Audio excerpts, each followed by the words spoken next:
This is number 2 in the world, Colin John's 3 tips to hit a perfect reset. Item number 1 is that you move way too much when you're trying to reset the ball. And a common mistake that I see with so many players is they'll actually hop when someone speeds up the ball to them. So they'll have this to try to create distance. They'll also be maybe caught off guard and it kind of scares them. But they build this habit and it's extremely hard to get out of. And I know it's hard to get out of because I used to do it all the time. And now I don't do it as much. I still do it every once in a while. Obviously nobody's perfect, right? But I'm trying not to hop. So they'll actually do this. Someone will speed up the ball, they'll hop back and then try and reset the ball, which makes sense. They're trying to create more distance between them and their opponents. But the problem with that is your eyes have a really hard time focusing if there's any movement going on. Whereas they have a really easy time focusing if there's no movement going on. And a good example of this is J.W. Johnson. If you watch him, if he's in any hand battle, he is so still. You'll never see him hop when he's trying to reset a ball. You'll see that his head is facing forward towards his opponents, limited head movement as he's countering balls or resetting balls, as well as down here, the legs, which I think is the most important part, because the more calm that you can keep these bad boys, the more calm that your upper extremities are going to be when they need to be calm. So instead of hopping as you're resetting, which doesn't make any sense, but you'll see that you probably do it when someone speeds up a ball and catches you off guard. You want to keep your feet planted and you want to stay as relaxed as possible. So the less movement, the better it is for your eyes to be able to focus on what's going on, to be able to help you counter that speed up or reset that speed up. So then this begs the question, what about James Ignatowicz? Okay, for those of you that don't know him, he's a top 5 player in the world.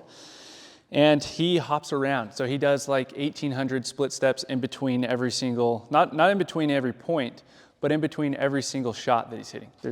He's got this going on.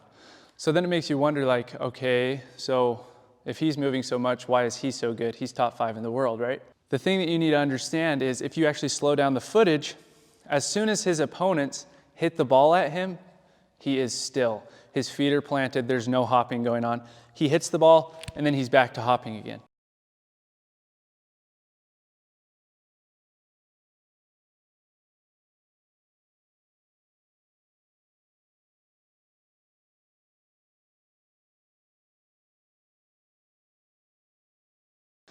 Which I don't even know how he hops that much and doesn't run out of energy. But I wouldn't recommend it for everybody to hop that much, right? It's just what's comfortable for him. So maybe try it. Maybe the more that you move, the better that you play. But for me, I know that the more still that I keep, the easier it is to keep still when someone catches me off guard with this speed up and not hop. Lesson number 2 from Colin John's is the more energy that you impart forward, the bigger chance you will have of popping up the ball. So obviously when we're hitting a reset, in order to reset the ball, we need to absorb the energy that they're giving us. Okay, they're hitting the ball extremely hard. We're absorbing it and we're hitting that ball back into the kitchen so that we totally reset the point. So it makes no sense to then reach out and try and put more energy on the energy that's already coming. So essentially, the more simple we can keep it, the better. All that we want to do is absorb the energy that's coming at us and reset that ball into the kitchen. And a great drill that I like to do to be able to help me do this is I will set my slinger bag across the net from me and I'll have it feed me speed ups. And I will simply catch the ball out in front of me. And I'm focusing on holding my finish for half a second, and then I throw the ball behind me.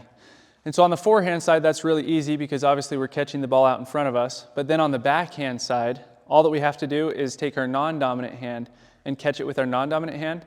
But the most important thing is that we are pivoting our feet so that our dominant shoulder is going forward. So we're actually bringing our dominant arm over in the back of our hand as well, and just below where we're catching the ball. Then after we've done that for a couple of reps, we're gonna grab our paddle and do the same exact drill. And this time, all that we're doing is acting like we're catching the ball, right? We're absorbing all that speed. And you'll see, as you figure out exactly how far forward you need to go or how far backward you need to go based off of the speed that your ball machine is hitting it at you, you'll see that you'll start dropping it into the kitchen over and over and over again. And after you hit, a couple hundred on each side, you'll get a really good feel of how to reset that ball by keeping it simple and absorbing the energy. So now let's go over how Colin John specifically hits this shot, starting with the backhand side. So what he does is he uses a Continental Grip. The best way to find it is to put your paddle out in front of you and act like you're shaking your paddle's hand, okay? Once you've done that, you've found Continental Grip, and I want to give you guys a different angle of what that looks like. Simply, you're coming down the outside edge of your paddle. This is bevel number 1. You move one bevel over, okay? It's like a half of a bevel right here, and you put your index knuckle there. Once your index knuckle is there, you just simply grab onto the paddle, act like you're shaking someone's hand, right? And you have found Continental Grip. So now that you're holding his grip, it's gonna feel extremely awkward for those of us that have never held a Continental Grip before or don't have a paddle or racket background. But the most important thing is to stick with it, because this is gonna put your paddle in the optimal position to be able to do not only this shot, but every single other shot, okay? Whether you're doing a forehand or a backhand. Now, as we watch this clip of Colin hitting your backhand reset, notice how he keeps his lower extremities and his upper extremities so still when he's making contact with the ball.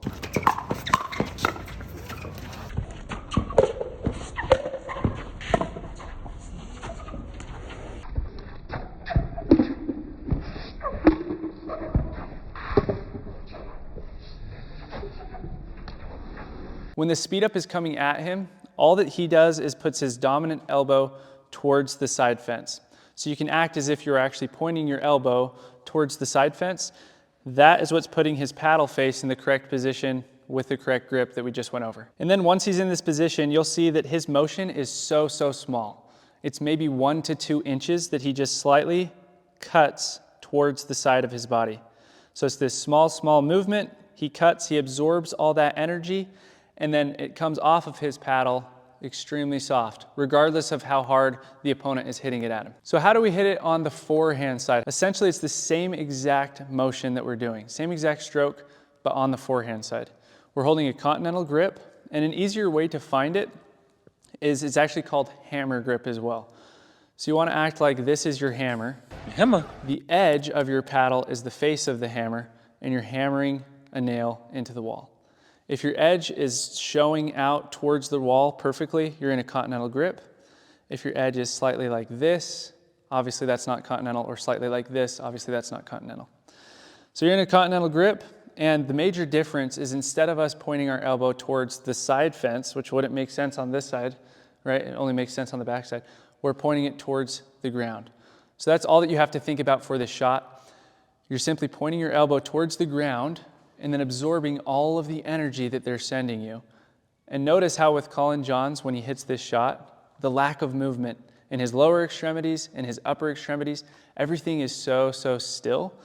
And also his paddle is maybe moving 1 to 2 inches as he resets this ball right into the kitchen.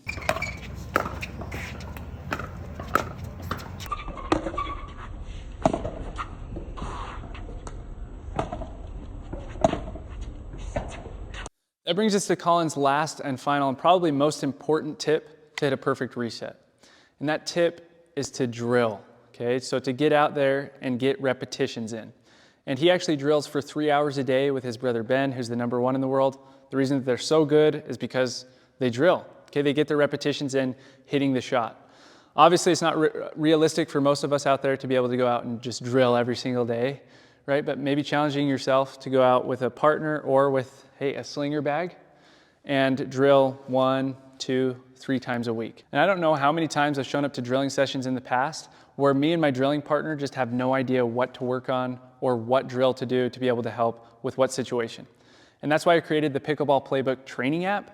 So it's a drilling app that has specific trainings on there regardless of what you want to work on. If you want to work on drives, forehand or backhand, if you want to work on volleys, resets, drops, dinks, anything you name it, it's all in there.